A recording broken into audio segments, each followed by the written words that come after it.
Marriage-based green card cases are getting harder. What does that mean? Well, if you're an immigrant and you're married to a US citizen or LPR, you can file to adjust your status. Somewhere along the way, you're going to get called for an interview. These interviews are getting a lot harder than they've ever been. Typically in the past, from what I've seen, is that the officer will bring you into their office and start asking you questions about your relationship, at which point that's when you get to tell your story, right? This is how we met, this is where we went for our first date, this is when we got married, etc. Now it's different. So when you go to the interview, first of all, everyone's getting an interview now. There's no more of the skipping the interviews. But when you go, the officers, a lot of them are only asking you a couple questions like, okay, what's your name? Where do you live? When did you meet? When did you get married? And then they say, okay, prove to me that this relationship is real. And what they mean is they want to see what's called bona fides. So bona fides just mean evidence of a bona fide marriage. And what they're really after is the timeline of your relationship. So they want to see the evidence from the day basically that you started dating until today, the day of the interview. Because a lot of people, what they do is once they file their application, they stop collecting evidence.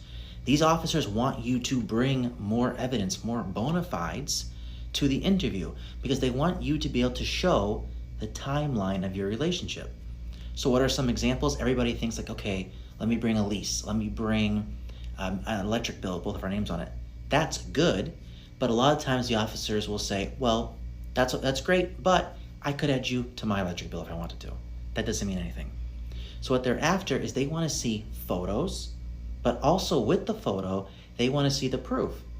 So for example, say you went to a comedy club with your husband or wife and you had to buy tickets online and both of those tickets are in your name. So you have the ticket as proof and then you also took a photo. That's great because now we can prove exactly when that photo was taken and that you did it together. Say you went to Disney World. You have the tickets from Disney World, maybe the airline ticket, and then the photo. So those three go together. And so we're using these chronologically to show the timeline. And this is the one thing that a lot of people don't necessarily put a lot of effort into because everyone says like, oh, I'm not worried, my relationship's real. That's probably true. Your relationship probably is real. But are you going to get the opportunity to prove that to the officer? So you have to make sure you show up at that interview with a lot more evidence than what you submitted and evidence of what you've been doing since you filed the application. That's how you get an approval at the interview. So if you have an interview coming up and you want me to review your case with you and help you go through bona fides and get more ideas for bona fides, give us a call. It doesn't even matter if I was not the one that did your application. I can help you prepare for the interview. Or if you're married to a immigrant or you're married to a US citizen and you want to go through the process, give us a call. We can schedule a consultation. We would love to discuss your case with you and figure out the best way to prove your bona fides.